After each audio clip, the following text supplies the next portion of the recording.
As you know, we have this session on the Kashmir conflict, and before I introduce the two panelists, the third panelist is on his way, perhaps he'll join us later.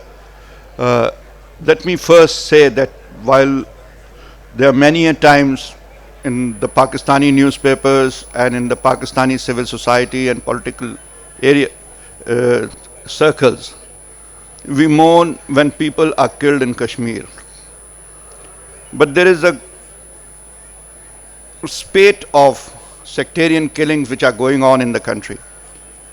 Last night, 84 people were killed in a blast once again in Quetta, an attack on Shia community, which is very sad, which hurts.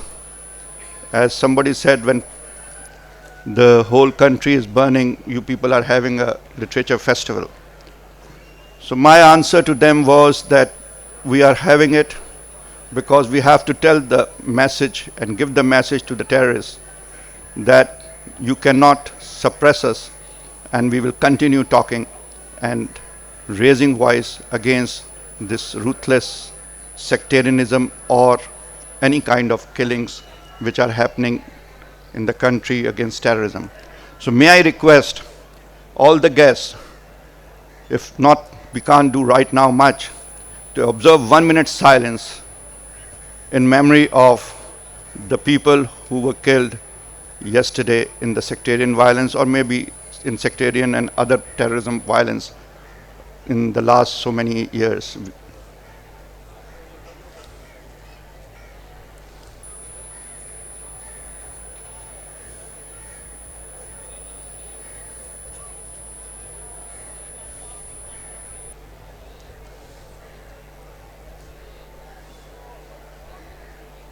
On my left is Mr. Najmuddin Sheikh. Everybody in Pakistan knows him. He is a former diplomat and has been ambassador in many countries. And now we see him analyzing Pakistani foreign relations on various channels. So everybody is familiar. He's a regular writer in Dawn on these issues. And I don't think he needs much of the introduction. On my right is Victoria Sheffield. She is the writer on Kashmir conflict. She wrote a book, and the 4th edition has now come out. This alone shows, and as we all know, the conflict has been lingering on since 1947. And because of this conflict, the whole Pakistani politics has got distorted. Because of this conflict, we have had at least 2 direct wars, or jihads, or adventures, I would call them, on the Kashmir issue alone, rather 3. First, in 1948, we made the first mistake of life by sending a Lashkar and creating a private army. Up till now, we have not been able to get out of that framework, the establishment of Pakistan, of using the non-state actors. So non-state actors were first used then, and the same formula continued till you see it again in the Operation Gibraltar in 1965. You see it in 1999 when Musharraf sent the army people on Kargil and said that they are basically infantry people, but in the grab of the Mujahideens. So the whole jihadi culture has been built up around the Kashmir narrative, and from Kashmir conflict, the element of Pakistan becoming a security state. This aspect has actually distorted the Pakistan politics because it has become very sensitive. Nobody can say anything, but nevertheless, still, one of the things which has happened is that there are certain changes in the Pakistan stance over the period, which I will leave it to the panelists to talk about. So my first question to Najmuddin Saab to you is, and then I'll take the same question to Victoria. Do you see that initially Pakistan used to have a stand that Kashmir is a part of Pakistan? Then in the 90s, during Benazir Bhutto's time, we started saying that the Kashmiris should be allowed to decide, and we stopped emphasizing that much that it is part of Pakistan. So this shift continued moving. Then the LOC, from the line of ceasefire, we started talking about LOC, and then, soft borders and all those things. How do you see that? Are we changing, and the process is still on? Well, thank you. Thank you very much. I think whatever the chronology, I think currently, or not currently, but up to 4 or 5 years ago, there was a question of India-Pakistan negotiations in the back channel, of which the parameters were that there can be no acceptance of the LOC, there can be no change of borders, and within these parameters, how could cooperation between Kashmiris be encouraged and something be worked out. Those talks have been abandoned for some time. The situation in Kashmir, particularly in recent times, has been one of peaceful protest, and that peaceful protest now, I think our stance is coming closer. Our stance is coming closer and closer to the fact that we should see what is to the benefit of the Kashmiri people. And the Kashmiri people's struggle, whether you talk about the Hurriyat Mirwais or Hurriyat Gilani, there are obviously big differences between them. But nonetheless, there is this fact that at the moment, the struggle, the non-violent, peaceful struggle of the Kashmiri people seems to focus on securing renunciation or doing away with the Armed Forces Special Powers Act, which has been a very difficult time, which has meant that at every street corner, the Kashmiris can be stopped, searched and detained arbitrarily by the armed forces who have this particular strength or this particular authority under the Armed Forces Special Powers Act. So at the moment, and the last couple of days, of course, the hanging of Afzal Guru has brought about wide demonstrations, has brought this issue again to the fore. So if there was evidence needed of the fact that the Indian Army is regarded as an occupation army, and if that needed to be re-emphasized, I think the events of the last couple of days have brought that to the fore.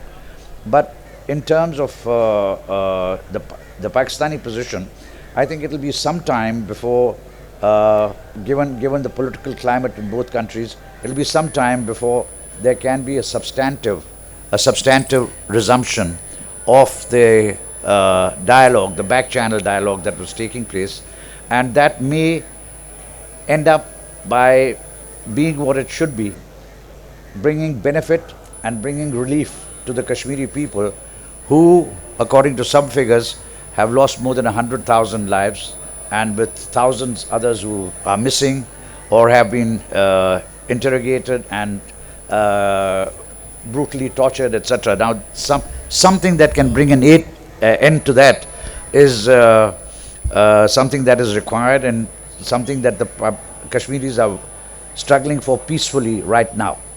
The problem that appears to me is that if this peaceful struggle does not succeed in alleviating some of the problems that they face, then the leaders who are currently leading these peaceful protests may find that they have no choice but to revert to the use of violent means. And that would mean another difficult period in Indo-Pakistan relations and more strife within Kashmir itself. Thank you. Victoria, what do you feel what Mr. Najmuddin is saying, that if the peaceful struggle which is right now in Kashmir, if it is not given the concessions they are asking for, it may convert back into a militant struggle. Previously, there was a peaceful struggle. Then the jihadis got involved and it converted it into a militant struggle, which actually resulted in more killings of the Kashmiris. And it was not helpful. And the Kashmiris, some leaders started saying, please stop this, because beside that, it has brought sectarianism to our society. And they killed also some pandits, the Kashmiri pandits, and it became a communal issue from an issue of maximum autonomy or independence. Well, I think. Oh. Sorry. Well, firstly, thank you very much indeed for having me here to talk about Kashmir. I think what we're looking at when you ask whether there is, I mean, firstly, the danger of militancy coming back again into the narrative of the Kashmir issue. I've spent a lot of time interviewing a number of these militants and ex-militants in the Kashmir Valley, and I think what the general feeling is that militancy brought the issue out of cold storage. This is what's been said to me on a number of occasions. But the realization is that now, especially with the way the world is, the intolerance, so to speak, of freedom fighting, is that the issue has to be solved at the negotiating table. And whereas there is certainly an element of frustration, particularly among the youth, I personally don't feel that we're going to see the same militancy as took hold of the valley in the 1990s. But what I would really like to say is that I think the issue has changed dramatically. You mentioned 1947, you mentioned the tribal invasion. At that time, there was this feeling that the state of Jammu and Kashmir, the former princely state of Jammu and Kashmir, should go to Pakistan. This was the general feeling. As we know, the tribal invasion took place, and the idea was that a plebiscite should be held to ratify the Maharaja's accession or to reject the Maharaja's temporary accession. It was only ever meant to be a temporary accession. But what we've seen in the last 65 years is a movement away from Kashmir, in a way being traded as a piece of real estate between India or Pakistan. And I think the realization now is that the former princely state as it existed, which includes Gilgit-Baltistan, Azad Jammu Kashmir, Ladakh, Jammu, the Valley of Kashmir, is not going to be either fully with India or fully with Pakistan. And particularly what the insurgency in the 1990s did for the movement was to demonstrate this very vocal independence movement. The difficulty for everybody, and the difficulty and why it's become such a difficult issue to resolve at the negotiating table, is independence of what? Are we simply talking about independence of the valley? Are we actually talking about autonomy? Are we talking about azadi? Because I think what the reality of 2013 now is that apart from the valley and apart from the Kashmiris of the valley, you're not going to see a change of territory of any other parts of the state. You see, the thing is that, as you rightly pointed out, from an issue of geography and trying to get hold of Kashmir as a kind of a real estate, now at least the human element has come up, and we talk about that what Kashmiris want would be acceptable to us. But at the same time, there is another dimension of this conflict. And one of the problem in this conflict is that Pakistan's main concern, as one of the Kashmiri leaders said, that you are making us fight and getting our boys killed only because you want to ensure your control on the rivers which flow to Pakistan. How do you look at that? Well, I think, again, I mean, this is an issue which has come up more recently, was India's real desire of wanting to retain Kashmir. We always talked about Nehru's emotional attachment to Kashmir, his ancestral Kashmiri background, but was the real reason that the government of India wanted to retain control of the headwaters of the Indus River. And this is now, particularly as we're talking about climate change, we're talking about diminishing resources, this is becoming much more of an issue. Fortunately, despite the wars, the Indus Waters Treaty has held good, negotiated under the auspices of the UN in 1960. But I think, again, what we're looking at is a combination of both states wanting to retain control of the territory they've got. As we heard Najam Sethi earlier in his presentation, no country gives up land voluntarily. And what really is the issue is what is going to be the future of the Kashmir Valley given the aspirations of the Kashmiri people. And I think this is the issue that is so difficult to resolve, because nobody quite knows how you can reconcile divergent interests of a very small part of the state without ratifying essentially the breakup of the state. For example, if you go to India, you cannot get a map of of Kashmir which shows the line of control, because according to the constitution of India, the whole state still belongs to India.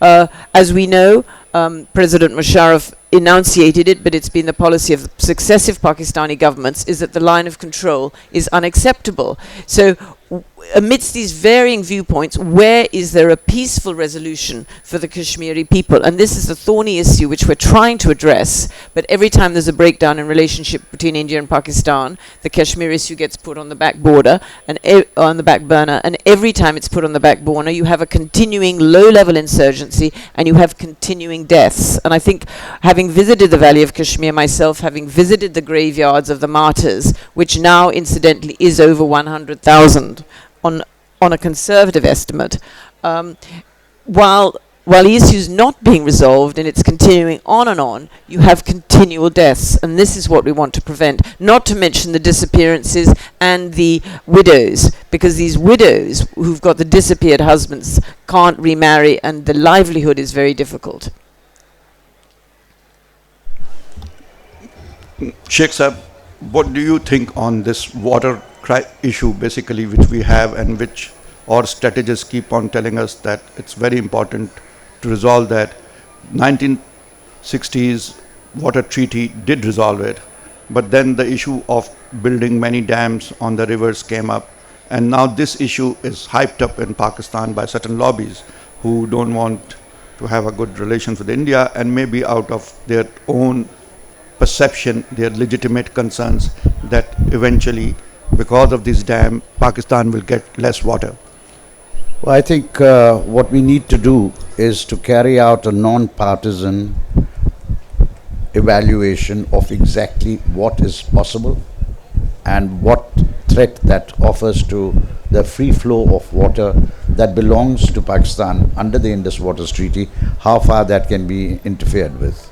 One example that is often quoted is that if India builds 8 dams on the Chenab River and then releases the water that is the dead water storage, it is going to flood Pakistan. I think we, in the evaluation, we would also take into account that if they were producing, say, 4,000 megawatts from these 8 dams, those 4,000 megawatts would cease to exist, and would cease to exist for at least 30 to 35 days while the rivers were being filled up, or the dead storage was being filled up again.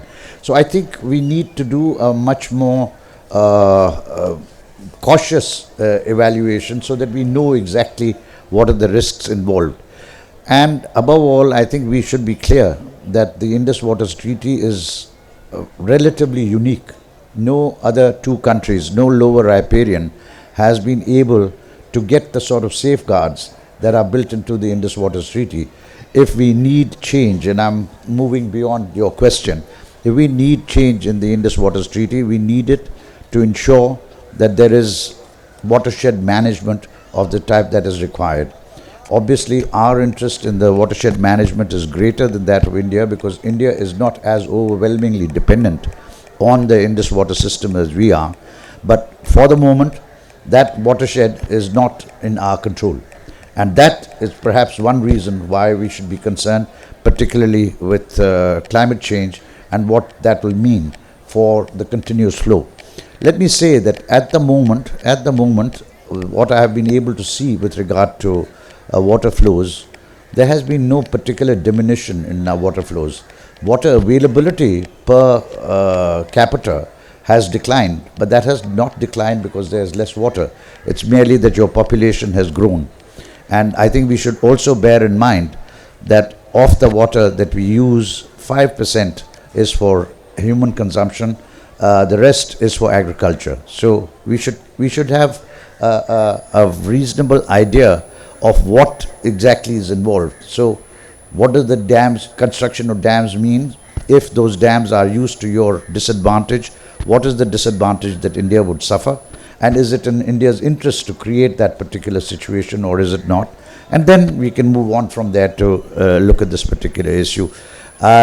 We've always said that Kashmir is the jugular vein because it controls our water supplies. I think this issue needs to be seen by our experts in a neutral, non-partisan way to determine whether it is in fact so or not. With regard to the other question as to where we are in terms of renewing or looking again at the series of talks that were abruptly ended around 2008 based on the parameters that President Musharraf had laid out. I think one of the things that worries me now is that while those remain in abeyance and realistically will remain in abeyance until our elections are over, and perhaps even until the Indian elections have been held, there is a situation developing on the ground which is not very comfortable.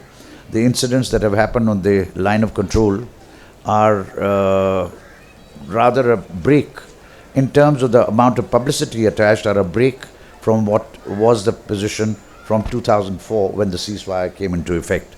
And that seems to suggest some change in India, which we need to watch. I have a feeling that perhaps the publicity that is attaching to minor incidents, and frankly those incidents were minor, may be related to the Indian Army's desire to resist what some Indian politicians are prepared to agree to, namely the doing away of the Armed Forces Special Powers Act and the arbitrary authority that the Indian Army enjoys in Kashmir under that particular limit. So if there is to be some degree of easing, certainly every Kashmiri leader on the eve of India's Republic Day repeated this requirement that the Armed Forces Special Powers Act should be done away with. If there has been peace in Kashmir, and one of the Indian correspondents, Shekhar Gupta, a man who usually researches his stories very well, said that in the last year there had been only 2 deaths on the line of control.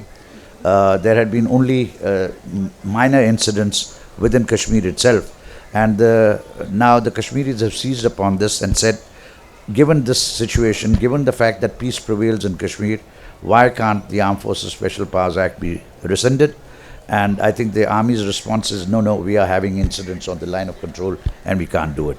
This is something that I think it's in everybody's interest in this area for this to be, this excuse not to be accepted in New Delhi. Whether there are any chances of that, I don't know, but this is one of the things that we need to focus on, because Kashmir can very easily become a point of great difficulty between India and Pakistan, even while efforts are being made to put that relationship on a more even keel. Thank you. Well, you rightly pointed out that the recent incidents which happened actually created a lot of pressure actually on the Indian government. I launched myself in Delhi on the same day when this thing happens, and the whole Indian media went berserk and jingoistic. I thought our guys are jingoistic, but the television over there was very jingoistic, and they were calling me also and saying you killed and all that. I said, please excuse me. So these kind of things actually forced the government also there to come out eventually some statement. But as I felt at that point that we have maybe one Hafiz Saeed and Hamid Gul, they have also quite many, and that was the problem. Victoria, looking at the recent developments, do you think that this will delay the process of, as Najam Saab said, of normalizing issues on Kashmir, or do you think that it will have to wait till the elections in both the countries. Well, unfortunately, sorry, this is not working either. I'll go back to my other mic. Sorry. It was just I thought it wasn't working. I'm going to try like this because I felt I was not looking at the audience properly. I think obviously when elections take place in countries, it's a very good opportunity to put thorny issues on hold. And so I think there's not going to be any movement on the Kashmir issue until after both the elections in Pakistan and the elections in India. But I also think it's part of a bigger issue because we're talking about peaceful negotiations and we're talking about talks. But what we're really talking about is talks on talks. And until there's a real plan as to what might be the future resolution of the issue, we're just talking about the issue, but without really moving forward on it. And until you move forward on it, you can't resolve situations like what do the Kashmiris want, like the removal of the, as they call them, draconian laws, like the further reopening of the line of control. It is still, despite all the time that's passed, hasn't been formulated in the leadership's minds as to what would be a reasonable settlement of the Kashmir issue. And actually, if we're really honest, that's the thorny issue that faces all negotiations, and why it's a very good reason to just not negotiate, because nobody can quite decide. We had the 62-63 talks, we had the idea of the Chenab River, there was the possibility of partition of the state, and I think what we're looking at, unfortunately, for those Kashmiris who would like to see independence of the whole state, is that eventually the issue will be resolved along some sort of partition. Because, as I've mentioned, you have certain areas which are already comfortable in the region in which they are now owe allegiance to. For instance, Gilgit-Baltistan, Azad Kashmir, Ladakh, Jammu. So we're really faced with the valley.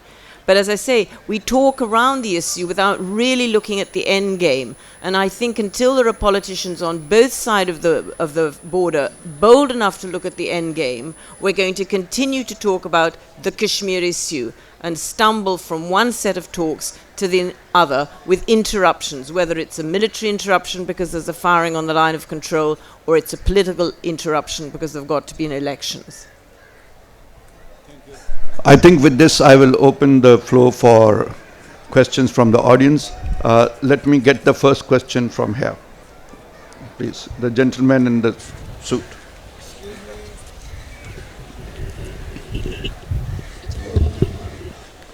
But sir, please keep your question very brief. Formulate it as a question, not as a statement.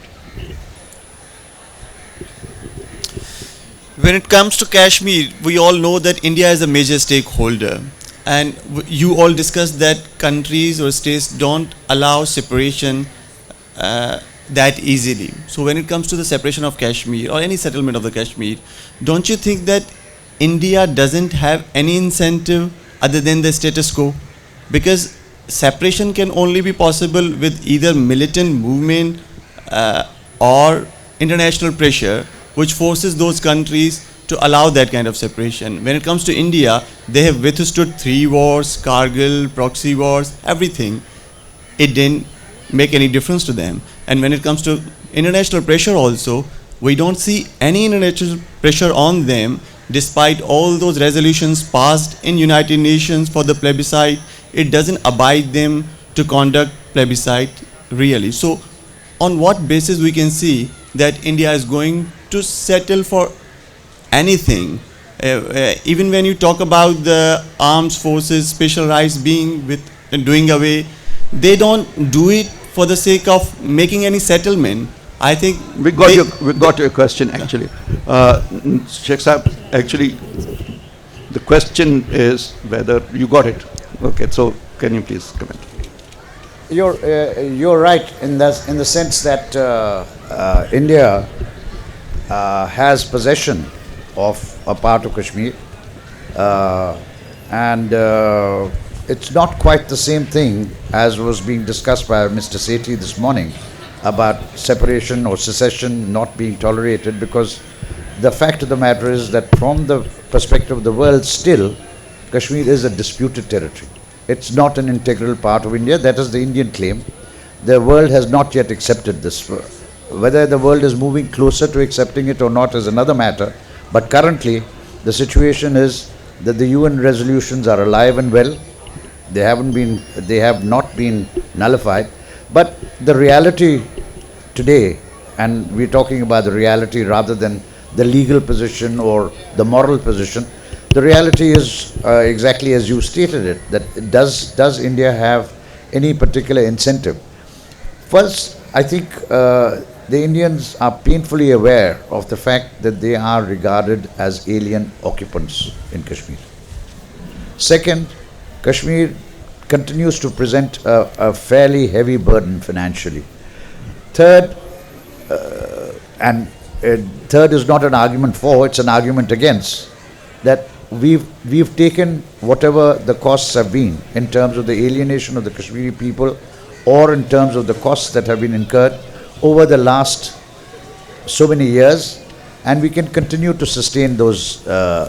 So we do arrive at a position of a slight impasse. Is there an incentive?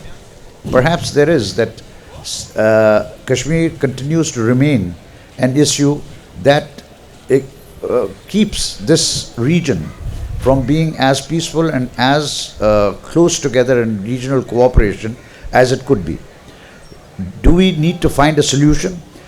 Can we find a solution which does not necessarily impinge upon what India believes have been its sacrifices in holding on, or the Kashmiri people for their sacrifices, 100,000 or more that have been killed, and the Pakistani position, which too is that we made lots of sacrifices, and lots of Pakistanis would say that we allowed our country to be torn apart as a result of seeking to secure the right of self-determination for the Kashmiri people.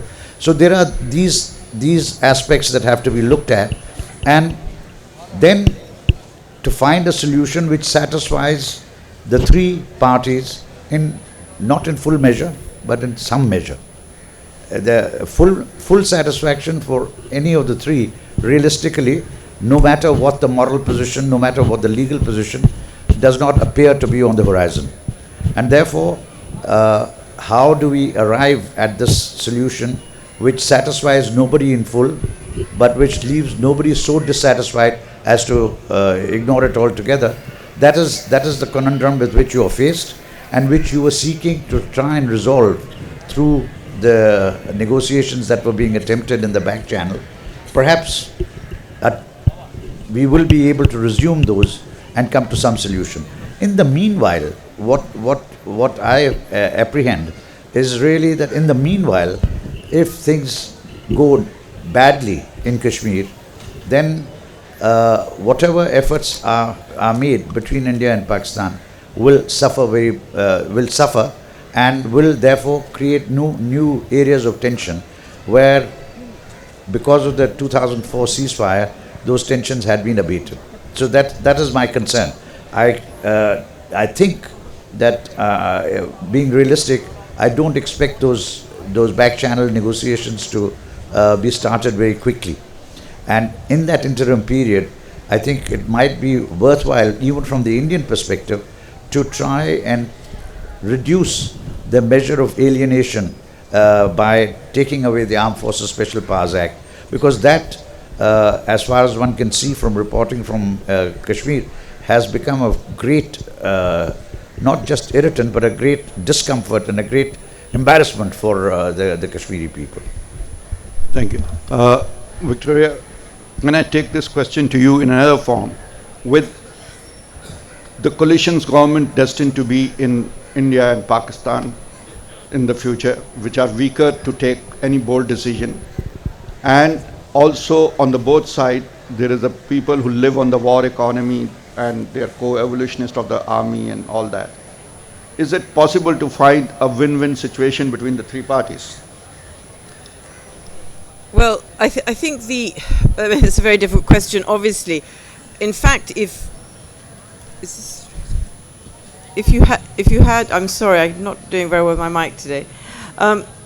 If you had a consensus government, as I say, I can't emphasize strongly enough, being an outsider and looking in, that what both countries need is a consensus coalition consensus, if the coalition government could turn into a consensus government with the opposition party to say that all our peoples of South Asia, our billion population and more, is suffering because we're hostage to an issue which occurred in 1947. As I've said before, the outcome could have been very different if certain steps had been followed, if, for instance, the plebiscite had been held at once, but it wasn't. But what we're looking at now is a perpetuation of both countries' relationship, which is not just a political relationship, it's an economic, social, cultural, the aspects of the youth, the internet, all wanting to coexist peacefully, but they're held hostage to the fact that they have the dispute over Jammu and Kashmir. And this is a situation we want to get away from. And I must admit, I've addressed so many conferences on Kashmir, and the fact that my book's in its 4th edition, I keep wishing that this would be the last time and that we would see some breakthrough. But you very rightly point out there are vested interests on all sides in maintaining the status quo, partly because there's a fear as to if we've not got the status quo, what's the next scenario going to look like? What, as I say, is the end game? And secondly, because unfortunately vested interests create an obligation in a way to stick to the position, because otherwise, your particular interest is not served.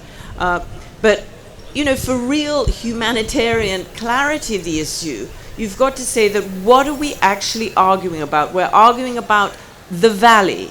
We're not arguing now about the entire state of Jammu and Kashmir, because we know what the future disposition of that is. And Pakistan would be no more anxious if, for instance, you had a huge independent movement that took the whole state as an independent state, as the princely state that it formerly was, because it would lose Gilgit-Baltistan and it would lose Azad Kashmir. And we have to be very clear about that. So the political grievances, the draconian laws, not just that, the occupation, the military occupation, the disaffection is in the valley of Kashmir, 80 miles long, 20 to 25 miles wide. It's not a very big region. And this is why it begs the question, if we're talking about independence, are we talking about independence in the English sense, as we know what independence means? Valley of Kashmir is not going to want to have its own army, for example. Is it going to want to have its own currency? It's landlocked. It's not like a little tiny place in the middle of Europe called Liechtenstein or Monaco, where you can come and go. I vividly remember being in Srinagar, talking to a young Kashmiri and asking him, what is it you're really fighting for?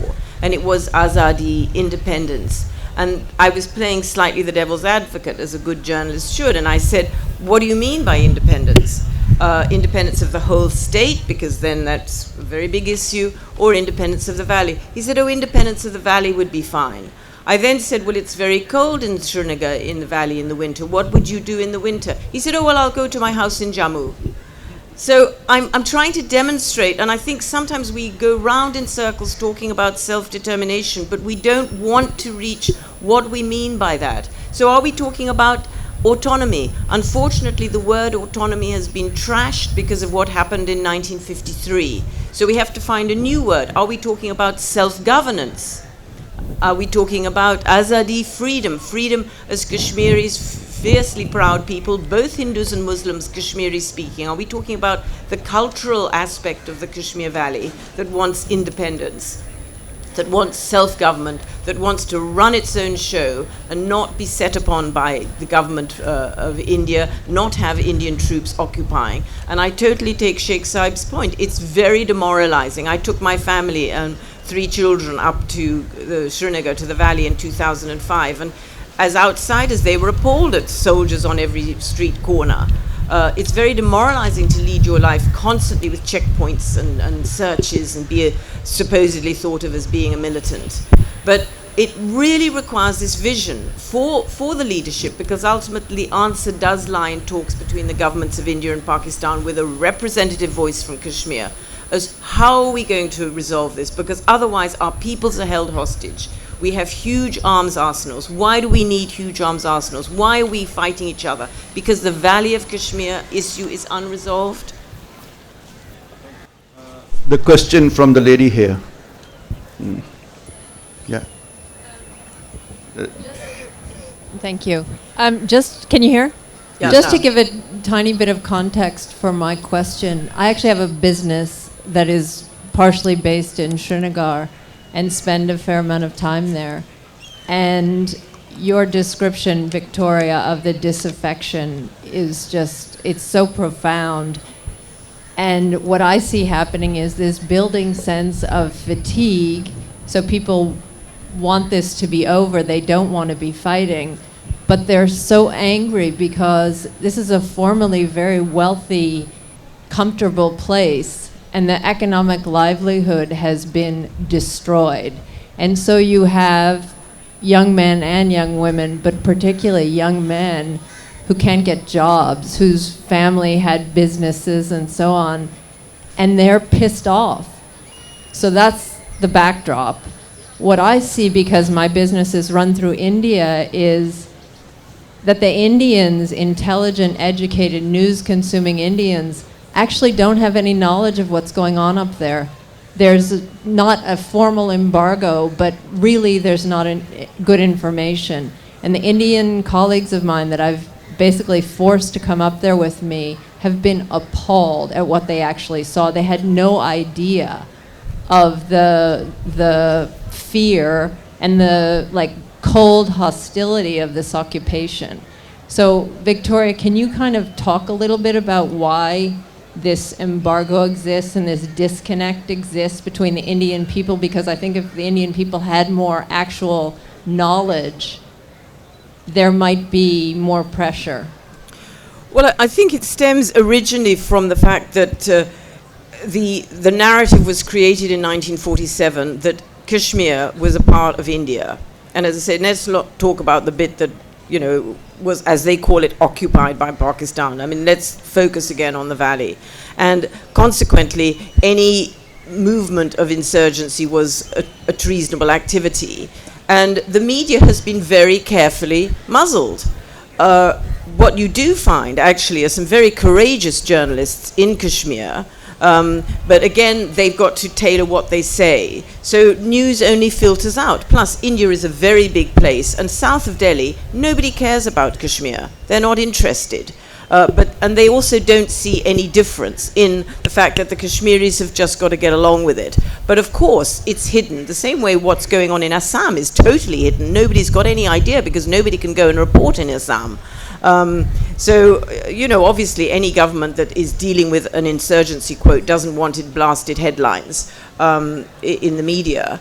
But I agree with you, once people go and see, they find that this disaffection is very great. It blows hot and cold. And for example, I remember when I went there in 2002, when the border was officially shut, the Kashmiris, they just got into computers, they just got the internet. As soon as something happens, the computers are shut down, the internet's cut off, and it's very cleverly controlled because, as you well know, when you go to Srinagar, you have a SIM card, you can use your mobile phone, but as soon as there's a bit of trouble, it stops. And so it's what one Indian journalist said to me: Kashmir will be always special because of its special status. The reason why it acceded to India was with special status.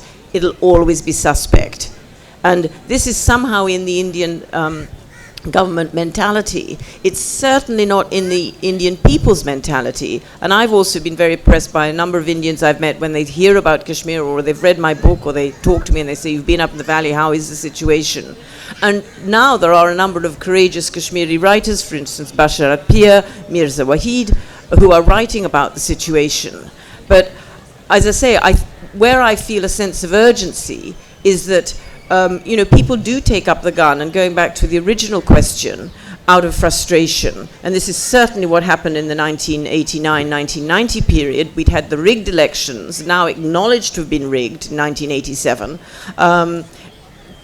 People forget that Saeed Salahuddin, who sits in Muzaffarabad of the United Jihad Council, actually contested the elections in 1987.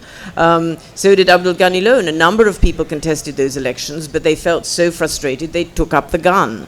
I personally don't think it's ever going to take on the same proportions as it did before, because, as I say, there's this world movement against jihadism and freedom fighting. But nonetheless, you're going to have this disaffected youth that are hanging around without the jobs, who may again resort to sporadic violence. So therefore that gives the excuse for the Indian Army to say there is this violence, we therefore have to retain our presence. And it's a catch-22 situation. It goes round and round.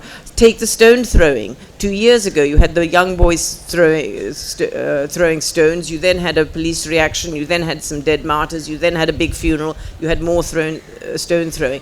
So if you don't have this political will to think, what are we fighting about? Why can't we resolve the political future of this small area in the subcontinent? You're going to continue to have this on-off and on-off relationship between India and Pakistan as well. Yes, the gentleman here. Is not the solution independent Kashmir? Is not the solution independent Kashmir? Is not a solution independent Kashmir. Shall I plunge in with this one, Najmuddin, or would you like to take this? I mean, I think a number of Kashmiris do say that the solution isn't having an independent Kashmir. And I mean, just to formulate our history, Kashmir as a state was created in 1846 by the British in order to create a buffer against the rising power of the Sikhs. So it's not a very old state as an independent state, and it was put together out of these disparate jagirs from the region. And Raja Gulab Singh was set up as a Maharaja. So we are talking about an area that was independent as it exists geographically for 100 years, 101 years. But the difficulty now, if you talk about having an independent state, it requires both India and Pakistan to relinquish territory. And as we've heard, no country relinquishes territory voluntarily. In addition to which, it requires the will of the people in that area. And I think if you had a regional plebiscite in the areas we're talking about, you would find that you did not have a unitary vote. And when the British, it was Lord Mountbatten who suggested that the Maharaja's accession be confirmed by a unitary plebiscite. There was no provision for a regional plebiscite. You would have disaffected minorities. You would definitely have disaffected minorities in Ladakh, because with great respect to Pakistan, there's no movement in Ladakh to become part of Pakistan if the vote went towards Pakistan. Equally, you'd have disaffected minorities living in Gilgit-Baltistan if the vote went to India. That's why the plebiscite was a flawed idea. But I'm not sure that these areas now, they're used to where they are, and if you gave them a regional plebiscite for independence, I'm not necessarily sure they'd want to come into an independent state. But again, it could be determined by a referendum, if you could have a referendum that was free and fair and impartial. But that's the difficulty. But I don't see the government of Pakistan permitting it myself, permitting loss of the northern areas. They've built the Karakoram highway through up to Kunjarab, and I don't see the government of India letting go of Ladakh, or indeed Jammu, where a number of Hindus predominate. So this idea of independence, we talk about it, and certainly a number of Kashmiris talk about it, but is it practical in the world we live in today? Is it a realistic prospect? Which is why we focus attention on the valley, where there's actually disaffection. Hello. I just wanted to know your opinion about what I believe. I see the solution of Kashmir, or the independence of the Kashmir, is more than a romantic illusion, unless there is a mujahideen from establishment of Pakistan, those who are using this card for the diplomatic is issue for the Indians when you are talking about the about economical social issues. I just wanted to know your opinion. Oh, there's I couldn't this see for? Sorry? Who is this I couldn't question see for? who's answered the question. For the both panelists. You ask him. I've spoken enough. All right. As I understand your question, you think that economic and other pressures are going to drive towards independence or drive towards no independence. I'm not sure whether you wanted one or the other, but let me try and address the question generally, and to perhaps supplement what Victoria said earlier with regard to the myth of Kashmir as a sovereign princely state that had been in existence and that had created what is called Kashmiriyat. I think Kashmiriyat very largely is a valley proposition. It's not something that is necessarily shared in Ladakh or in Jammu or in what is very largely Azad Kashmir. In the language that they speak in Azad Kashmir is not quite the same. So there are these areas, and there was even an idea of the UN at one time, a Dixon proposal, that there be regional plebiscites, that with implicit with the regional plebiscites was that some areas might choose to go one way, some may choose to go the other way. But in all of them, there was no, in the ideas that were being exchanged at that time, there was no idea of independence or of independence with all the component units that form the princely state of Jammu and Kashmir being together. Victoria said to you that what is the area of the valley? 25 miles by 18 miles? 18. Yeah. So this is not a huge area, and this is not an area which is viable. We and now I speak as a former diplomat. We always felt that the question of independence was being brought up as a red herring, and the response always was, first let's agree that there be a plebiscite. If we agree that there will be a plebiscite, then we can talk about what are the elements that they can vote on. They can vote for Pakistan, they can vote for India, which is what the resolution calls for, or you can add independence. But first, get the Indians to agree that there should be self-determination, there should be a plebiscite to determine what the Kashmiri people want. So I think we come back to what I had suggested earlier, that eventually the solution will be one that satisfies no one in full. There are three parties. All three parties, their concerns have to be addressed, and some of the concerns that they have will have to be set aside so that a compromise solution can be worked out. It is the time frame that worries me more. As I have said before, and I'd like to repeat, that this is possibly not going to happen until, as Victoria said, there are consensus governments which in the two countries which decide that they are going to look for a solution. And that doesn't seem to me to be happening in the immediate future. So the time till this can be done is a time that can be very difficult for Indo-Pakistan relations, for the Kashmiri people, and that for the moment I believe that efforts should focus on trying to reduce those tensions and to bring some relief to the Kashmiri people. Thank you. Najim, the last question from the gentleman at the back with the Chitrali cap.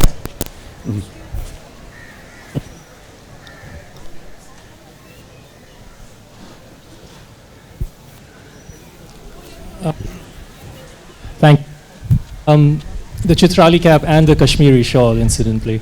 The question I have is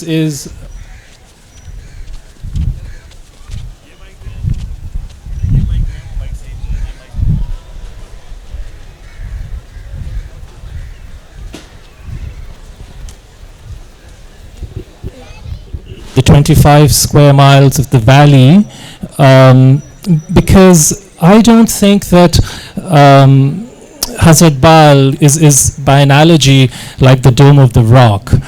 This is not Jerusalem we are talking about. Because this suggestion has been brought up for resolving the Palestinian crisis as well, and the moment you prioritize Jerusalem or even East Jerusalem, what you do is you undermine, the rest of the West Bank. There are people in the rest of the West Bank, as they are in Kashmir, where there are ancestral homes, there are intermarriages. So I'm not entirely convinced if this suggestion really works. Well, I think what your question is that we must still consider the whole of the valley, and the whole of the state. And I'm certainly not saying you can just plunge in and talk only to Valley Kashmiris. You've got to have a representative selection of the entire state. But what I am saying is that I think one has to determine what the people in the respective regions all want. And on the basis of what we know already, I think it's unlikely that they're all going to want the same thing. And as Sheikh Saib said, in terms of a win-win, we're not going to have a win-win because you're going to have certain people wanting certain things. But the reason for focusing on the valley is because that's where the insurgency has taken place. And that's where you've seen this real disaffection. That's where there are an enormous number of troops. It's a militarized area. I don't know, have you been yourself? Are you from the valley? Well, I'm more familiar with Muzaffarabad and Dhirkot and Rawalakot. Okay. So you're not with the from Pakistani AJK, side. From your AJK, No, yes. So you yeah. haven't actually been to the valley. So you haven't seen the militarization of the valley. And that's why working out, that's where the large, I mean, if we're talking about the 100,000 people who've died, they're mainly from the valley. So I think it's natural that one has to look at what their disaffection is, but at the same time, the whole state, if you're going to get rid of the dispute as it existed in 1947, obviously you've got to have discussions with the entire state. But what I am saying is that I don't think it can be valley-driven for the whole state, because you'll end up having disaffected minorities in the rest of the state if you go with simply what the valley might want. With this, I thank you both the panelists for bringing in new angles also, particularly that how the different parts of Kashmir can be dealt separately. It was almost looks like close to the Musharraf formula when he said divide it into 5 areas and then look at it in each one independently. With this, I will thank you all for giving a very good food for thought for people on the issue which I don't know haunt us how long, and how long Pakistanis and Indians will remain hostage to this valley issue.